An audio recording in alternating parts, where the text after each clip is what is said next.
So I don't play favorites with my guests on the Why the Hell Am I Here podcast, but I will say that I'm super proud to have this next duo on the podcast because in a few years, I'm definitely going to brag about how they were once on Why the Hell Am I Here, especially after Natalie wins the Olympic gold medal in taekwondo. Seriously, though, she is a national and international taekwondo champion managed by her father, Chris, and at 14 years old, she could pretty much beat anybody up. Not that she would, though, because as we discuss, taekwondo is a lot more than just learning how to fight. Seriously, though, I have to talk about Natalie's accomplishments. She is a 9-time Ohio State champion in taekwondo, a 7-time national taekwondo champion, a 2-time junior Olympic champion, the 2015 U.S. Open champion, 2015 Pan Am Youth champion, 2017 Spanish Open champion, and the current USAT and AAU national team member.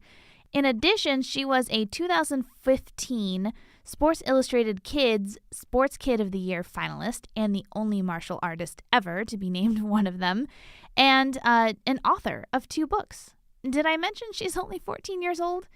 Oh, by the way, her dad's pretty cool too. Now, before we dive into our actual interview, I wanted to take a moment to say thank you to one of the generous newsroom partners supporting the Why the Hell Am I Here podcast, Spherion Staffing. Their job is finding jobs, and they love what they do, which is something we both have in common. Without the support of Spherion, the solutions journalism work we do at Richland Source, including this podcast, just wouldn't be possible. For more information about Spherion, our newsroom partners, and our solutions journalism work, visit richlandsource.com/solutions. I also can't let this episode start without saying thanks to another sponsor of the Why the Hell Am I Here podcast, Diana Donovan of the Holden Agency. Diana is actually a former colleague of mine here at Richland Source, and being from California originally, she definitely understands the spirit of Why the Hell Am I Here. Whether you're a young family looking to find your first home or perhaps an empty nester looking to downsize, Diana truly loves helping buyers in both Richland and Ashland counties find their dream homes. And she actually takes the time to listen to your wants and needs in order to tailor your home buying experience. You can find Diana on Facebook at Donovan Dream Home or give her a call at 419-688-9077. Your dream home is waiting. Let Diana get the door for you.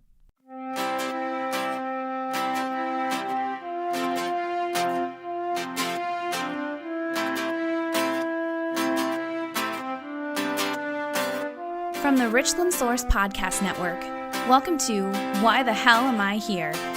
A podcast that hopes to answer the big and small questions about where you are in life, where you've been, and where you're going. I'm your host, Brittany Schock. Welcome back, guys, to the Why the Hell Am I Here podcast. We have another dual interview here today, which might be the first time since the first episode that we've had 2 people in the podcast studio, so I'm excited. And really interesting today is that we have a father-daughter duo here in the podcast studio. So welcome, Chris and Natalie Hershberger. Thank you. Yeah. It's super cool because you guys have desk space here in IdeaWorks. So we see each other kind of all the time. Yeah. So, and I understand that you guys are here because you have some new ventures going on, right? Yes. Yeah. Opening a new martial arts and fitness facility. And then Natalie is starting her own media company.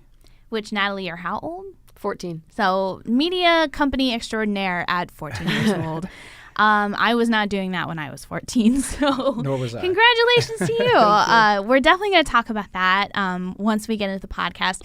These guys, though, they're kind of local legends at this point, especially Natalie, martial arts extraordinaire.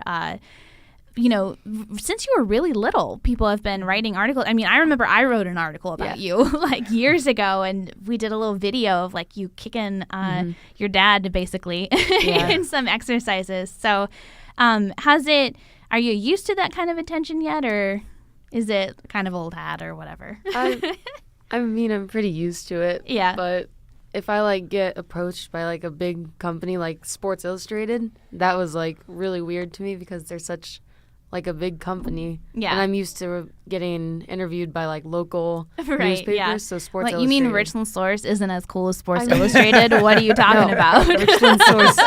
Richland Definitely Source is cooler. You just have to say that. No. No, I'm really excited to dive into this conversation today. Like we've kind of alluded to, and if you Google the Hershbergers at all, big career in the martial arts, these guys, both of them. And you guys know the format of Why the Hell Am I Here? We're talking about people's life journeys. And so we're going to start with Chris because Chris's journey here in Mansfield started a little longer ago than just 14 years. So Definitely. so we're talking chronologically here. And Chris, you're actually born and raised here in Mansfield, right? That's right. Proudly. Proudly born and raised. Graduated from Mansfield Senior in 93, Yep. right? Any particular interesting memories from growing up in Mansfield? I grew up in a very challenged area, not well-to-do by any means. I wouldn't even consider myself middle class. We were pretty poor, welfare, that type of stuff. And the memories I have of growing up was, I think, could be characterized by always being on guard. Yeah. Like, because people are always either trying to steal something from you or just threaten you. But they were great memories. I remember a place called Babcock's Donut Shop, which crazy name. It was a Yugoslavian guy oh my named gosh. Jimmy Babcock. He made the best donuts, but we spent a lot of time down there. It was just kind of, even though it had its challenges, we had a neat dynamic because we had the corner store. We had North Lake Park. I spent a lot of time in North Lake Park, which is now actually showing a renaissance of sorts. Yeah, definitely. But I just remember spending a ton of time down there. So although there were some challenges, I wouldn't trade my upbringing. Yeah, neat, nice Yeah. childhood there. Yeah. And I know you stuck around pretty close to go to college and went to Ohio State University, so go Bucks. I'm a fellow alum. Yes. Both the branch campus and the main campus, spent some time there. And then you studied history and English, Yes. right, during Yes. that time? Absolutely. Why those subjects? Here's the funny thing. Growing up, I was raised by an ex-Amish man, Hershberger. Ex-Amish man. Yeah, he ran away when he Okay. was 16, so he's quite the rebel. Okay. And The then whole Rumspringa thing, like that happened. that's a big part of it, absolutely. And then my mother, straight from Olive Hill, Kentucky. So both did not. I think my dad went to 8th grade. That's pretty typical for Amish. And then my mother, I think, stopped getting schooled in 4th grade. Oh, boy. So education wasn't a valued part of our growing up. So if I didn't want to go to school, I didn't have to. It was kind of a very unstructured. Like even in high school and even stuff? in high school, yeah. So ironically, I didn't read a full book until I was 18 years old. Yeah, it was. Wow. And I think that's one of the reasons why I had such a thirst for learning once I got into the college years, because I just devoured books. Like I read 2 books a week now as a 43-year-old. You Yeah. know? So I see that as kind of a blessing in disguise. But that's one of the reasons I was very interested in history. I noted very early on that, history is a cycle and we seem to be repeating certain things. Sure, so definitely. to be able to do something in the future, I think knowing about the past is extremely important. Yeah, that doesn't always work out, though, does it? No, not always. we don't always learn from our mistakes, and which is No. very frustrating to watch that happen, too. Absolutely. But after Ohio State, studying there, you went to Mount Vernon. I did. Right? Actually, that was a little bit later Oh, okay. into my adult life. But in that time span, I actually started working for the Mansfield Area Y. And ironically enough, I went back to teach at Mansfield Ohio State campus. Really? For physical education, I taught taekwondo, which was All actually right. an accredited class, and I did that for about 6 years. So got the opportunity to be a student and teacher Yeah, that's in that cool. environment. Cool. Yeah. At Mount Vernon, so we're jumping ahead in the timeline a little bit, but you studied business there, I did, right? yes. Which has served you greatly then in the later years, right? It's definitely helped, and I've Yeah. made my fair share of mistakes as an entrepreneur. And I think the biggest thing is getting a solid education in business as much as you can, but more importantly is finding people that will mentor you. And Mansfield has a plethora of successful businessmen and women whom are just grateful for the opportunity to share. It's amazing to me how often I find people that are ultra successful who just are chomping at the bit to share. Versus you would think that because they want to pass the torch, yeah, right? Yeah, and I think that success breeds success. So I think when you're in that mindset and you're ultra successful and you've gotten over so many barriers in life, you just want to see people around you do the same, and that's kind of my psychological diagnoses. It's very scientific here. Absolutely, right. I'm a nerd. I got to put that out there, big time. Yeah. So you brought up being an entrepreneur, and I know that you have actually kind of had that entrepreneur mindset for a long time, right? Like since you were really young. Really young, and like I will Natalie's tell you, age, basically. Yeah, I was out, mowing lawns and doing all that stuff. I needed to make money, and it was actually more of a survival mechanism than it was one that I was thinking, boy, I want to build this business, this empire. It was more about, I'd like to have some spending money, or I'd like to be able to dress appropriately because I wasn't afforded the opportunity to have, many clothes. I got many of my clothes from Goodwill early on and that kind of Salvation Army, which are great places. But as I got older into my teenage years, I became a lot more conscientious of what I'm wearing and that kind of thing, So I really was out as much as I could. I worked in the office, and I'm not proud of this, but it's just to kind of give you an idea of the level of entrepreneurship I had early. At about 15, I worked for the office at school, and I was selling hall passes. Selling hall passes. You were that guy. I had these big blocks, and like the secretary in the office was like, "Yeah, you're good." So I didn't feel like I was really breaking rules, but I was like, yeah, I can make a little money here. Oh my gosh. Yeah. That is definitely the entrepreneurial spirit. Although I don't know if you would suggest that for Natalie. Never. The other thing I did in high school that I actually benefited a lot from is one time I kicked the basketball rim. And everybody was like, I got to see it. So I would charge $10. I'm like, yeah, I'll do it. And I probably made, $200-300 over the course of my junior year. Oh my from gosh. that. So I was always, thinking, how can I make a little bit of money? Always doing something. Yeah. So, okay. Kicking the basketball rim. I'm assuming that you're alluding to your martial arts skills when it comes to that. Or like how does one kick a basketball rim? I'm trying to picture this in my mind. It helps being 6'4" and being very leggy, right? And if you're flexible, which the martial arts training afforded me, then you're just jumping straight up and kicking. And I nip it with my toes, but people are just amazed, like, people dunk, but they never put their feet on the rim. So I really got some quick cash, because you can't do that. I bet you, $10, let's do it. My gosh. Yeah. I mean, honestly, though, like, if you have that skill, why not? Yeah, might as well take absolutely. advantage. Hey, I'll be a circus act any day of the week for $10. Yeah, no kidding. But martial arts, though, I know that was a big part of your life, and that was something you started at a very early age as well, right? Yeah, I started when I was just 8.5, almost 9, and I was dabbling with it at the old Y on Park Avenue. It was just right up the street from where I lived. And I didn't get serious until I was about 12. And when I say serious, I was actually introduced to Eddie Noble, who was in 92 an Olympic hopeful and one of the world's best middleweights in the sport that we're participating in. I know him now as the voice of the plant in Little Shop of Horrors. He's really, by definition, a Renaissance man. He does a lot. He paints. He's amazing. I know. Martial I've seen artist. his house. I don't know if you his garage and it's stuff. Incredible. Oh, yeah, man. We get massages from him a lot. Yes. Plus, he does that. Yeah, he's just extremely talented and has always been. So I lucked out. How often can you walk up the street and find a world-class martial artist? Right, totally. And this town actually is full. We are considered a very respected combat town as far as martial arts. We've had Prince Charles Williams, a world champion boxer, Mickey Scadova, U.S. kickboxing champion, Tony the Tiger Hanshaw. We have a list of really well-accomplished martial artists. I bet people have no idea about that either. They don't, because it's almost like a subculture. Yeah, you know totally. What I mean? Yeah. And I think that they're only hearing it in the newspapers and stuff like that. Sure, yeah. That kind of thing. But Chris, I know I keep going back to this, but you getting involved with martial arts was like a survival tactic, right? Yes. In the very beginning, at least. Yes. So I have been attacked a lot.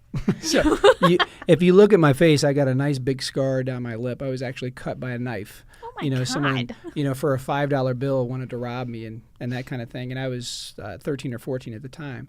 But it seemed like every day someone was trying to fight you for stupid, reasons. So at about that time, I thought I should learn how to do this. That would be nice.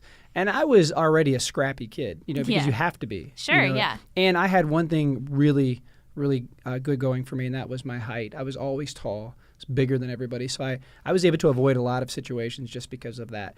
So without question, I would say if I hadn't started martial arts, I'd probably be in jail or dead. And I really mean that because many of my friends that I grew up with are in one of those two positions. Yeah, unfortunately.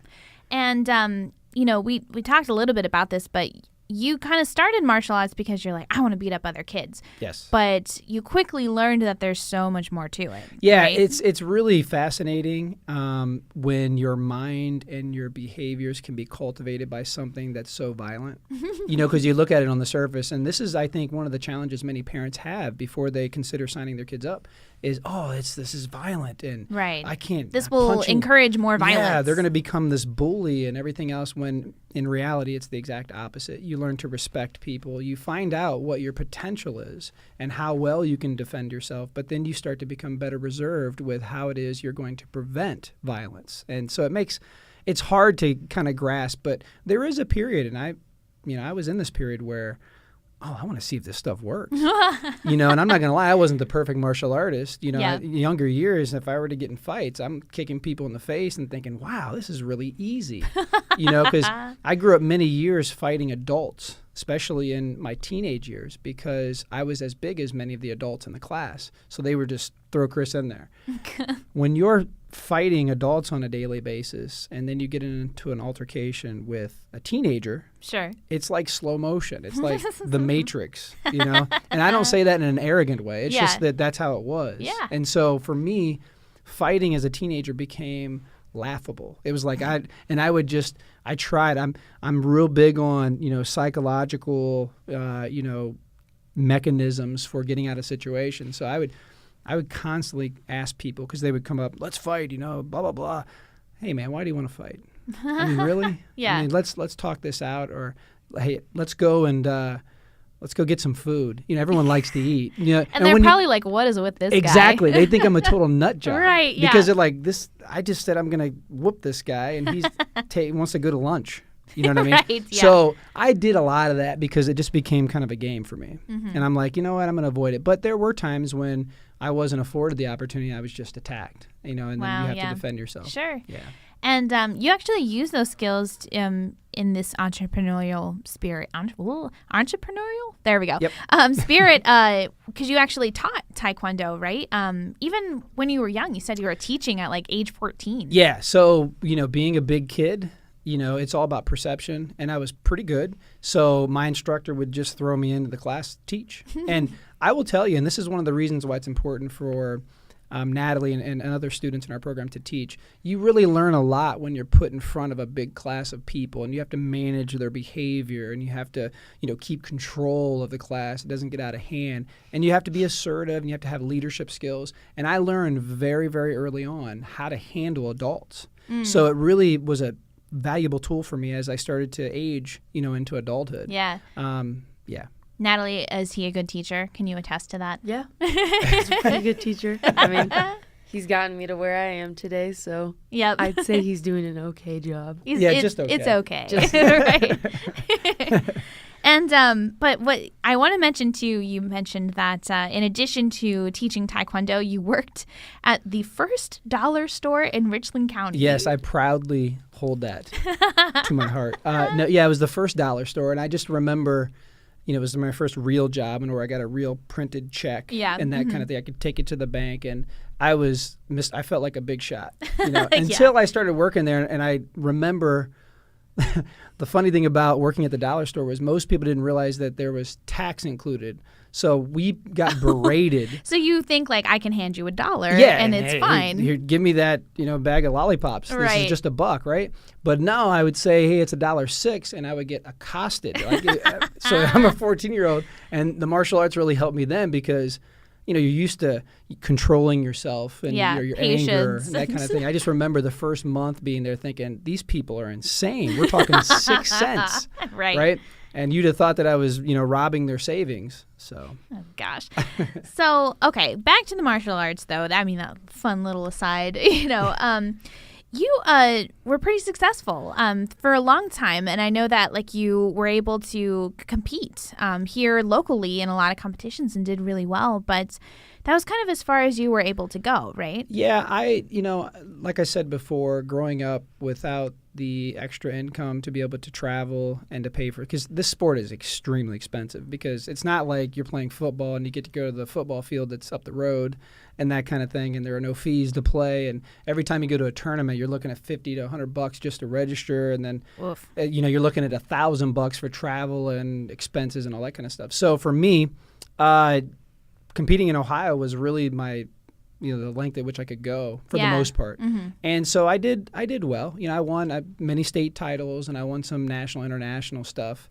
But I didn't get to go as far as I think my ability. Mm-hmm. And I make no excuse for that. It's just how it worked out. Yeah. But, I don't know if you believe this, but the kind of everything happens for a reason thing, it all seemed to work out very well. Absolutely. There's no question. And especially if you look at, the fun part about this podcast is we kind of look at the journey, but then it's neat to look back and figure out where the twists and turns happened and how you end up where you are today, and then realize, like, it all worked out. It all, because I feel like I'm where I'm supposed to be now. Yeah, right? That's exactly, you perfectly described it. Like, I wouldn't want, I could still compete today. I'm in fairly decent shape.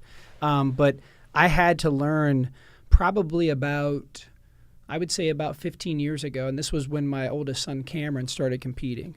I had to learn to let go of that desire to be the one to get the recognition and to be the one in the limelight and all that kind of stuff, because that's something that, we're human, we crave, you know? So for me, I had to really wrestle with the idea of I want to be in the behind the scenes. Yeah, definitely. I want to be the guy directing and kind of moving people and getting them prepared.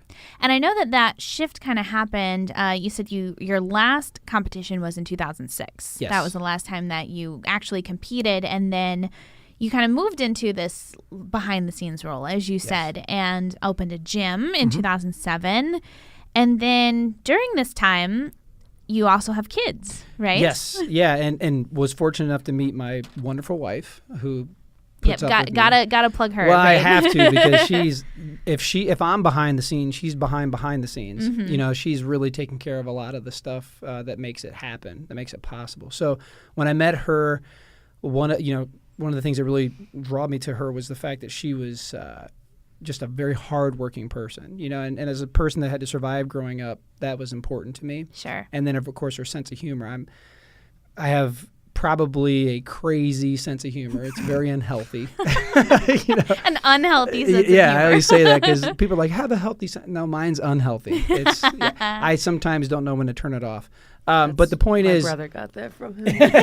yeah, definitely. But my wife. So there's two of them basically in the household. Yes, now unfortunately I have spawned another. Yeah, but that was another thing that really, my wife encompassed that kind of sense of humor. So we really hit it off, and then, a couple of years later we had Cameron, and so the thing with Cameron is he's my oldest and he was my firstborn, and I put everything into him. So when you're a first-time parent, you're looking at this and going, okay, I got to do this right. Everything is like, I've got 3 kids now, and our 7-year-old, we're just like, yeah, he's got it. Exactly. He's the favorite child. Yeah, he's fine. But with Cameron, really you're just like, I it. have to keep this human being alive. Yeah, exactly. It's so stressful. We just got to provide essentials. You have water, that kind of thing. We have a working toilet. You're fine. Sure, yeah, it's fine. Yeah. So I know that definitely at some point your kids got involved in this martial arts stuff, and we're definitely going to talk about that. But first, we're going to take a short little break, talk about some of the sponsors of the Why the Hell Am I Here podcast, thanks to our solutions journalism work, and we'll be right back.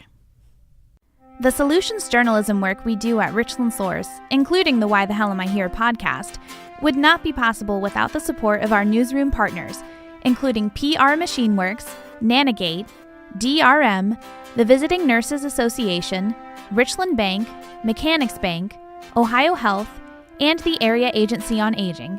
Seriously, I couldn't be more grateful to our community for believing in what we do here just as hard as we do. For more information about our newsroom partners and our solutions journalism work, visit richlandsource.com/solutions. And don't forget, whether you're a buyer or seller in the housing market, Diana Donovan of the Holden Agency is ready to put you into your new home. Find her on Facebook at Donovan Dream Home or give her a call at 419-688-9077. Your dream home is waiting. Let Diana get the door for you. Now let's get back to the podcast. All right, guys, welcome back to the Why the Hell Am I Here podcast. I'm here with Natalie and Chris Hershberger, both practicing martial arts here in Mansfield. Natalie, whose career is definitely on the rise, and Chris, who, as you've heard, had quite the career for a long time, and then now has kind of shifted into this coaching role for his kids and for, some of the other kids that he coaches. So, we're going to jump back in here by saying Natalie, who we haven't heard from a lot. Mm-hmm. So you started, Natalie was born in 2004 and started training for martial arts in 2010. So you're age like 6, right? Yeah. So was this something that you grew up like watching your older brother do and your dad do? And was this something that you always knew you wanted to get involved in? I grew up watching my older brother and my dad. So watching them do it like 24/7 really made me want to do it. So I really wanted to start, but my dad didn't really want me to since I was the daughter and he wanted to put me in like ballet or something. Well, I did actually. I did do ballet. Yeah. I did do ballet for like a year and I did not like it. It was bad. Not so much. Yeah. So I went back to taekwondo. And it was a lot of fun getting out there and being able to kick and everything. And I really wanted to compete, but being the daughter, my dad didn't want me to go out there and compete and get hit by kicks because obviously it's full force going at it. So I kept begging him to let me do it, and he finally let me do it. And I won my first tournament as a yellow belt, and then the black belt division had only 2 people in it. So I joined that division, and I beat everybody in that as a yellow belt. So then that's when my dad finally realized that I was actually really dedicated to the sport. Yeah, and had a natural knack for it, it seems like. Yeah, from a prodigy standpoint. Like, it was very surprising for me. I was very guarded with her because she was my little princess. And I'm like, I have a boy, I have a girl. That's a dad thing, for sure. For sure. And I was completely humbled by it because it was such a shock to me. Because she was just nagging. And I'm like, yeah, you can do it. And then she went on and just demolished the competition. And I'm like, how? You haven't even been sparring in class. Where did this come from? She was just like a Terminator, and she just went out there. And then I was like, hey, is this something you're serious about? Because I'm just wide-eyed and just jaw dropped. And she's like, yeah, I want to do this again. So she went on to fight at her first nationals as a yellow belt. And so she didn't even have her black belt yet, but she was fighting black. These are kids that have been competing for years. And she ended up getting a bronze medal the first time out at a nationals as a yellow belt. And that's when I thought, what do you think could happen if we actually train? Because she hadn't prepared. Yeah. And then that's when she started, and this is where I give her a ton of credit because as a 7, I think you were 8, 7.5, 8, somewhere around there, she was able to say, I want to do this. Yeah. I want to be a national champion. That was kind of her thing. It just kept going in her head. I want to be a national champion because she had that taste for it and got the bronze. Was like, totally. Oh my gosh, I can do this. So she just jumped in. And it was at the Junior Olympics when I was like 9 or 10 that we were sitting there, and that was during the Olympics. And so we were sitting there watching the Olympics, and that's finally when I realized that I wanted to be in the Olympics when I got older. Yeah. So this is like, 2012 Olympics at this point? Yeah, exactly. Yeah. And, I mean, And I always think when I watch the Olympics, which first of all is always like, how does anyone do this? Because like my body can't do that kind of stuff. So, but I think, you always, especially like in something like gymnastics, for example, because I love the gymnastics stuff. And these girls are like, 16 years old and, at the Olympics. So you have to have that realization, right? When you are young, so you can start preparing. Natalie, I want to go back for a second and talk about like you having this natural kind of inclination towards doing this. What is it about Taekwondo that draws you to it, and like what makes someone good at it, you think? What drew me to Taekwondo was, I think, the fact that I look up to my older brother so much. I think that's what drew me in, because he was doing it. And I was like, well, if he's doing it, it has to be cool. So I wanted to try it. And I just really liked the whole sparring concept and just going out there full gear and just being able to kick at each other.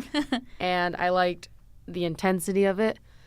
And to be a good Taekwondo fighter, I think you just have to have the dedication and the heart to do it, because it takes a lot of effort and it takes a lot of time. Like I train 6 to 7 hours a day. So it takes a lot of effort, and you have to be super dedicated to it and not just only want to do it some days. You have to do it. Like I train 7 days a week, and you have to be able to do it every day, and you just have to be really dedicated to it.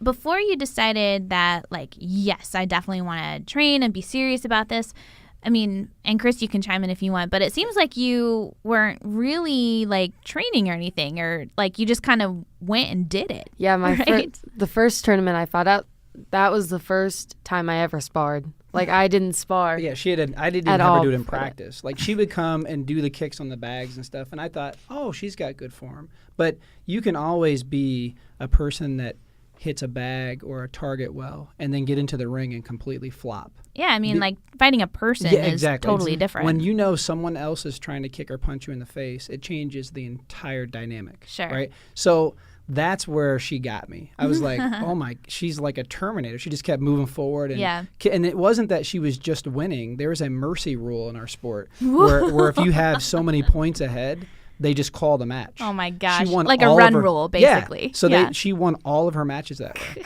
And so I was just like, no mercy. Right? I'm like, who is this machine? So that's where I was humbled, because my older son Cameron, whom is an amazing athlete, and he just won his national championships this past year with Natalie.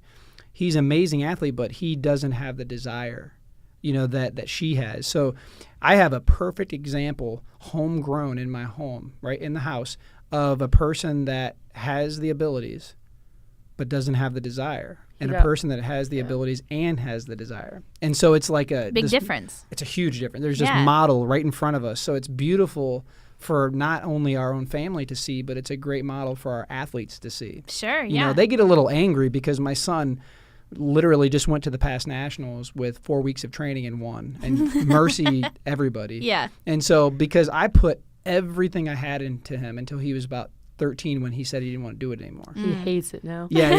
He does not like it. Yeah, he's not a fan. Oh my gosh. Yeah.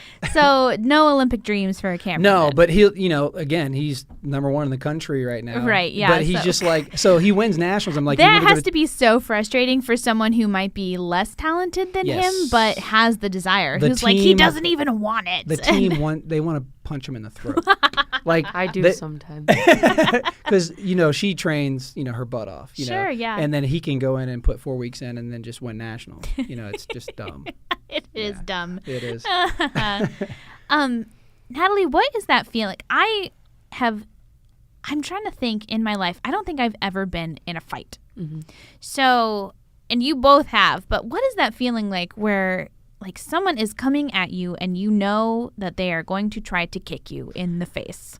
Like, what is going through your mind? And like, I mean, is this what you train? I'm assuming this is what you train for, right? Because it's like in that moment, you don't have time to think. You just got to react. Yeah. So we do a lot of drills where the paddle holder will just come at you, and you just have to start throwing a bunch of kicks, and we'll do that with bags too. And before matches, we always look up our fighters, and we always find videos on them, and we watch them and see what they do.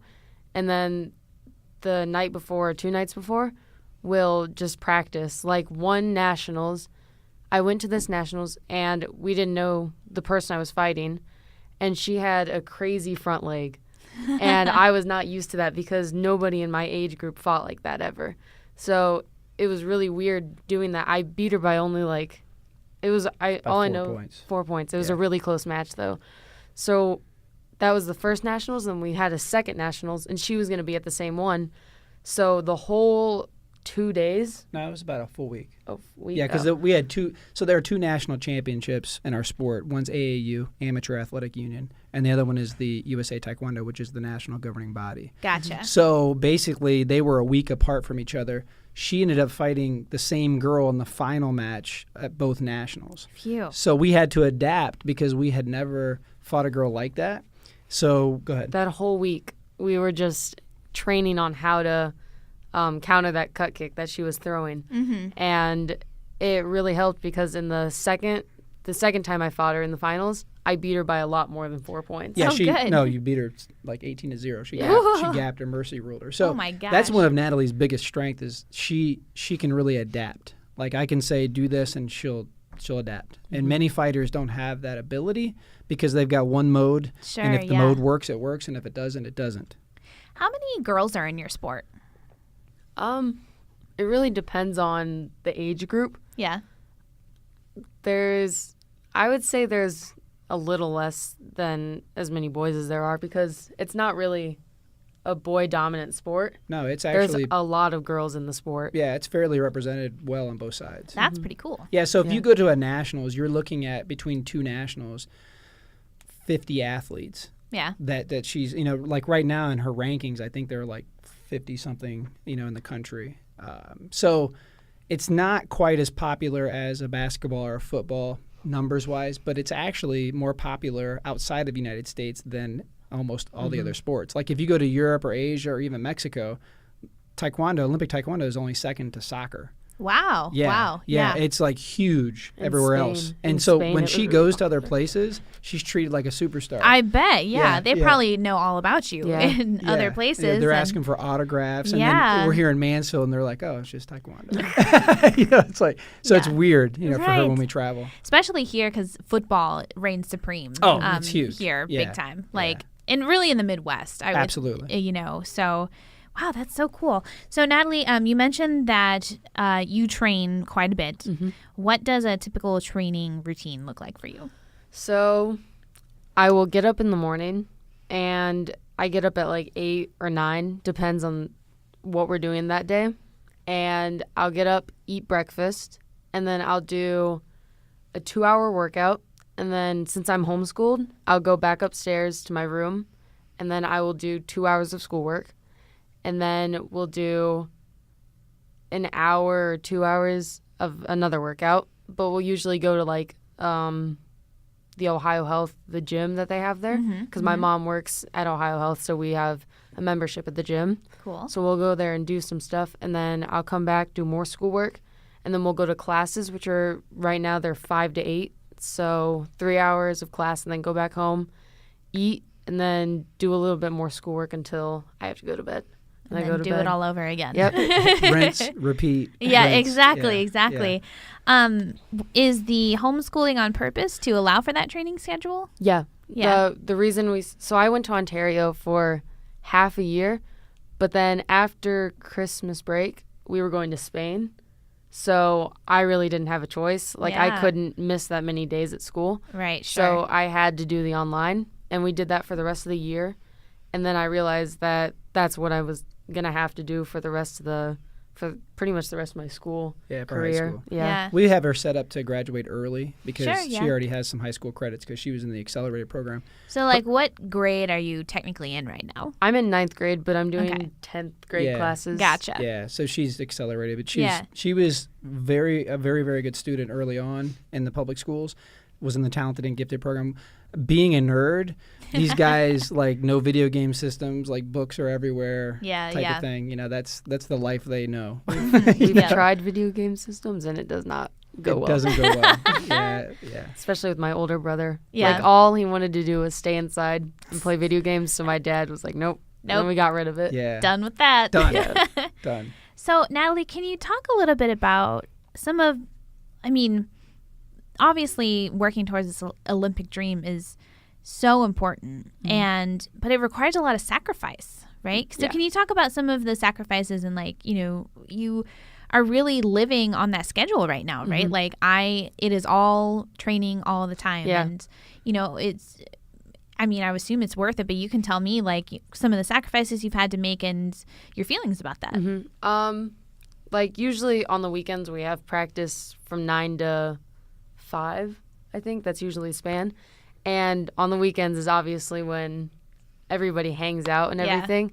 And I really only have 1 or 2 close friends in Ohio that aren't on my taekwondo team. Huh. So I'm usually trying to do everything with them every single weekend, but sometimes I can't, and it really sucks, but I'm training to do what I love and what I want to do in the future. And I would say another sacrifice would be school, because I liked the social part of school. Yeah. But after I was homeschooled for the next year, I realized that I didn't really need the social part of school, because I had all my friends that were on my team that I would get to interact with during the week. So I really don't think they're that big of a sacrifice, but it's just the little things that you want to do sometimes that you can't because you're training. Yeah. So I think what you just said was important too. Most of your friends are in this taekwondo circle, so they kind of get it. Yeah. Right. All my friends, I have a lot of friends that live in Florida. I have them in Michigan, so I rarely get to see them. And when I do, I want to hang out with them 24/7, but we're at a tournament, so I can't. But I try to hang out with my taekwondo friends as much as I can. But my closest friends would probably be the people on my team. Yeah, so totally. I get to see them a lot. So we've kind of been skirting around this topic, but you are training to go to the Olympics, right? The 2024. 2024. Which are in Paris, and then also the 2028 Olympics in LA. Wow. So this is a big deal, right? It's a 10-year plan. And going back to your comment earlier, you just don't wake up Saturday morning and say, I want to be an Olympian. Yeah. This is something, when she first approached me, I said, are you serious? Number one, of course, she's a 9-year-old. Right, yeah. Right? And I'm like, well. I mean, when you're 9, of course, everyone wants to go to the Olympics when you're 9. Right. And she's like, I want to be an Olympic gold medalist. I want to be, that's just, that mantra kept going. So finally, I capitulated and I said, all right, this is what it's going to look like. And we sat down and did a 10-year plan. I said, you're going to have to win these events. You're going to have to sacrifice this. And I even told her there's a chance that you're going to have to be homeschooled depending on your travel schedule. And so she knew all this, ahead of time. Yeah. And as a 9-year-old, which blows my mind, because as a 9-year-old, I was an idiot. You know what I mean? Yeah. Yeah. So as a 9-year-old, she was able to think, I'm going to do that stuff. And so we're playing out the plan right now. Yeah. So it's one of those things where she's well aware of all the time. I think she knows the competition she's going to be at for the next 2 years. Yeah. Like, it's scheduled out. Yeah, pretty much. So it's very much a plan. Yeah, totally. So 2024, how old will you be then? I will be. Let me think about it. Let's see if math is your strong suit. Right. Yeah, math. I'll be 19 turning 20. Yeah. Okay. Yeah. Is that prime age then for the sport? Yeah, actually anywhere between 18 and 26 is a good age for the sport. And some actually do well in their 30s. So it's right now, I told her, I said, listen, just like you adapt in a match, you're going to have to adapt. You may get done with 2024 and say, I'm good. Yeah. You know what I mean? And there's nothing wrong with that. Sure. And the last thing that, she probably hears this more than she wants to, but the last thing that I want her doing is doing this for someone else other than her. Yeah. And this is something I tell her every day. I said, the minute you say you don't want this, turn it off. Because it really, your life is your life. And I'm big on that because I'm actually extra sensitive to it because of my upbringing and my past. Because looking in from the outside, people are going to say, oh, he's living vicariously through his daughter because he didn't get to and blah, blah, blah. Yeah. No, I totally lucked out and am blessed that I have a daughter who is as passionate about this as I am. Yeah. And so I'm very thankful for that. But at the same time, I don't want her to resent any like me or the situation. So I tell her, you need to do this for you, and that's it. Right. So 24 is the first deal, and then after that, I'm like, you need to reassess and see. But I mean, she could do 3 Olympics if she wanted to. Phew. Yeah, it's a lot of work. Yeah, totally. Yeah, but man. So what does it take to? I mean, you mentioned a 10-year plan. What does it take to be an Olympian and like to get to that place? Well, the sport has changed a little bit. And so when she first set out the goal, we were thinking 2020 because you could be 16 and fight in the Olympics. That rule has since changed in the past couple years. And there was a little bit of a gray area with wild cards and stuff with some countries, but it's not the case with the United States. So we had to reevaluate and say, okay, 2024 is the deal. So what you have to do is, first and foremost, you have to be number 1 in the country. And she's been that since 2012. Yeah. So, all right. Yeah. And then she's going to be moving up into the junior and senior divisions next year. So she'll have the opportunity to fight adults. Right now she's in the cadet division, which is 12-14. Okay. She's won everything that you can win as a cadet. Once you get to 2 years before the Olympics, she's going to have to very exhaustingly go to many, many international opens, and which is the most expensive part of this sport. Yeah. And because you have to acquire points, because you can be the best in the United States and still not make the Olympic team, because you have to be ranked in the world in order to do that. Which was what Greece got me. Yeah. So she just won back in Greece in April, and that really bumped her up in the cadet division as far as being one of the best in the world. Sweet. Yeah. She didn't get the chance to fight in the Cadet World Championships because they were in Egypt in 2017, and the U.S. decided not to send a team because of security reasons. So she had trained for 2 years. That was like one of the big parts of that roadmap. And then they didn't even take a team. Oh so my it was gosh. very disappointing. Gosh, I can't even think about like how politics basically kind of factors into international competition. Right. Like, oh my God. Here you have an athlete's been training their tail Yes. off, and then they're like, oh, by the way, we're not going to go because of security reasons. Oh my So it was very disappointing. So we chased the girl that won. We basically chased her to Greece because because in our mind she needs to be the world's best. Yeah. So we chased this girl to Greece, and then she kills her in Greece. So we're like, yes. So it kind of literally. gave us a. She's still alive. She's not dead. Not literally speaking. Yeah, she's okay. Yeah. But that was a nice affirmation for the training. It's totally. like, okay, we're on the right track here. Yes. That kind of thing. Definitely. So Natalie, why the Olympics? I don't know. It's just, I feel like it's one of the biggest tournaments. Well, obviously, it's one of the biggest taekwondo accomplishments you can have. I want to be the best in the world at what I do. So going to the Olympics and winning would obviously get me the best in the world spot. And I just really want to be the best in the world at my sport and everything I do. It's so interesting too when you think about like the Olympics and like being there to represent your country, and like there's so much to that too, like so much weight that comes with that as well. So are you nervous at all? I feel like I can't really judge how I'm feeling right now about it because it's so far away.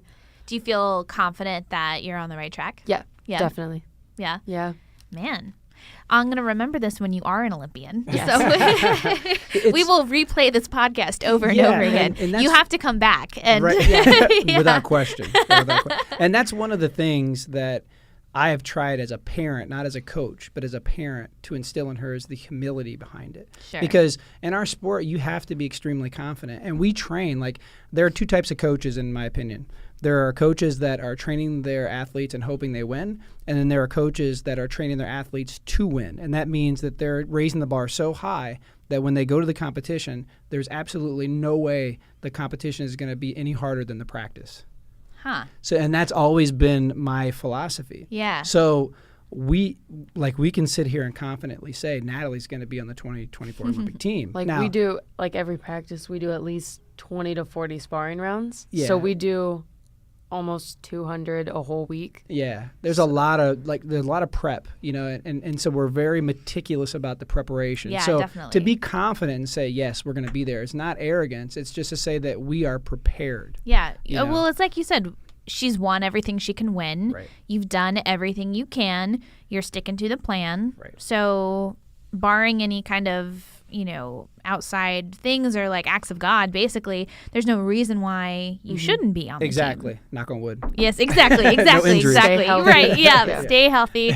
Yeah. Treating, taking care of your body and like, because gosh, that's so like, Yeah. I'm thinking about like, I had a Twinkie for breakfast this morning. Like, this is not something that I would do if I were a future Olympian. I would think.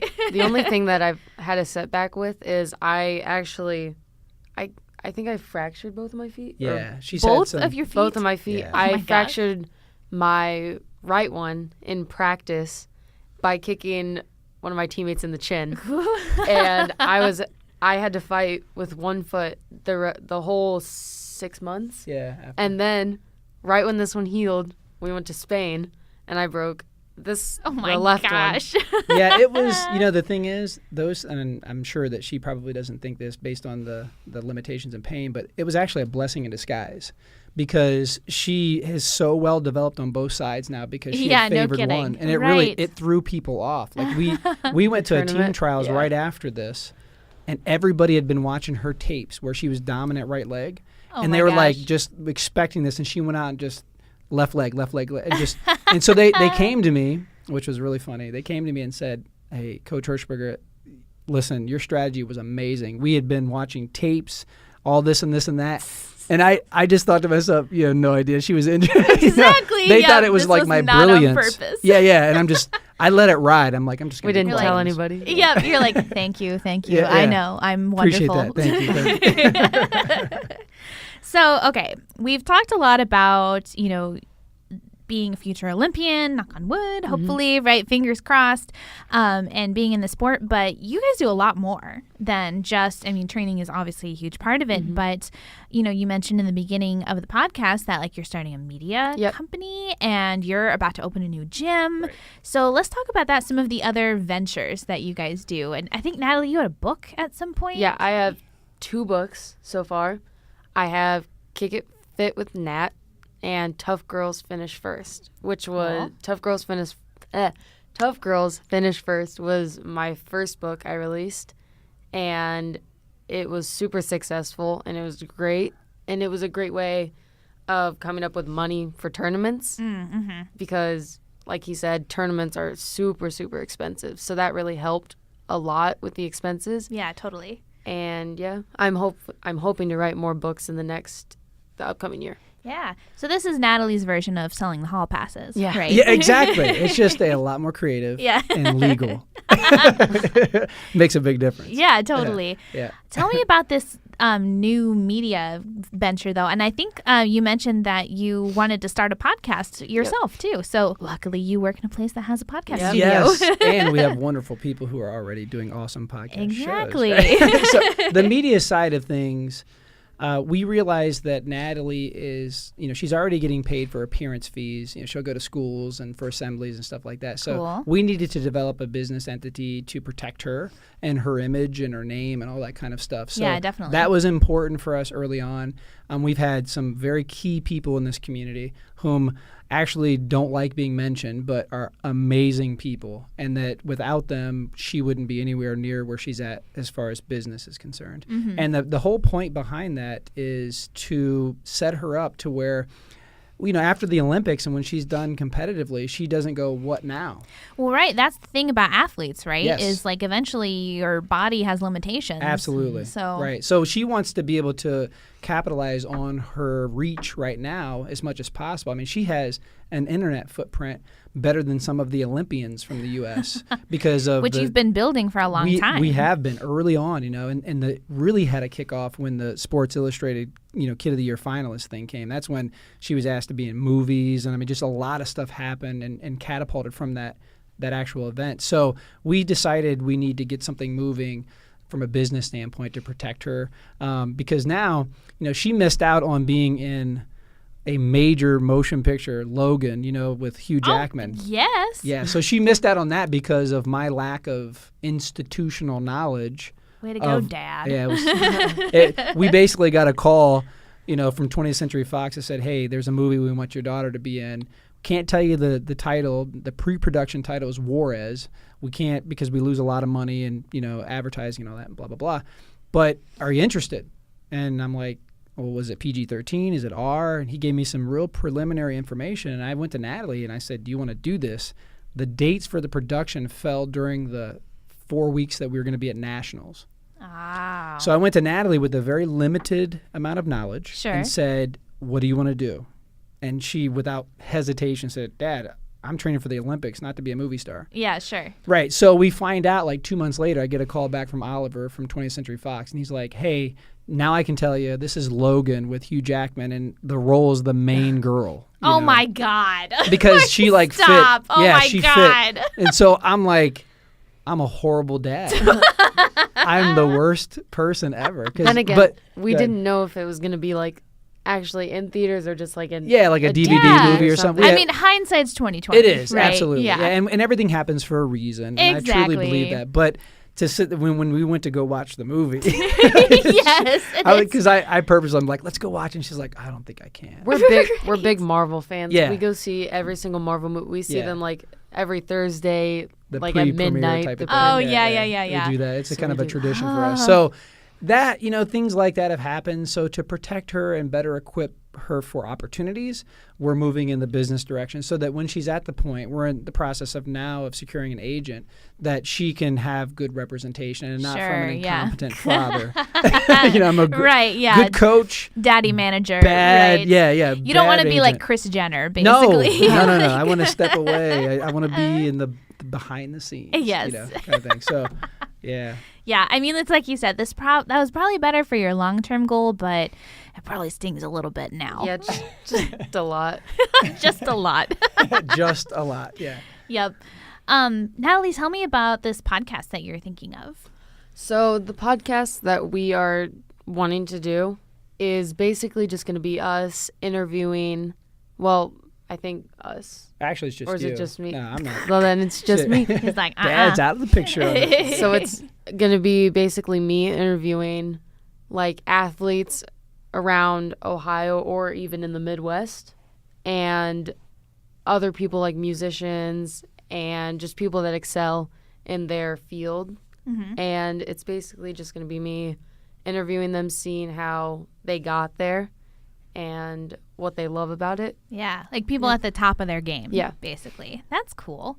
What do you hope to gain from that then? Just learning, like a learning lesson. Yeah. Like if they're really excelling in their field, I can learn from them on what to do and how to do it better. Mhm. And yeah, it's just Yeah. a big learning lesson for me. Sweet. So let me ask you guys, looking back at, everything, especially when you look at Natalie's career, what has been your favorite part of the experience thus far? You can both answer this one. Go ahead.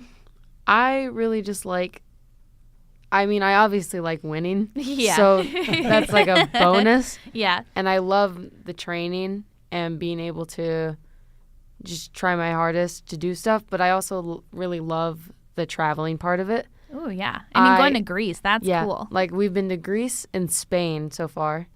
And we're going to Paris soon. Yep. And we're also going to Russia. Yep. Germany. We're going to Germany. And I just really like traveling. I don't really like airports. Yeah. I don't think anyone does. No. I just don't like airports. But once you're there. Once we're there, yeah. I really like it. I think about that all the time. Traveling itself is so tedious, but I I know. always like where I'm going. Yeah. So. Yeah. Like Spain was my favorite out of everything. And I Cool. think we might be going back there. Yeah, good chance soon. this year. And I'm really Awesome. excited because I love the culture there and I just love everything there. And I'm learning Spanish.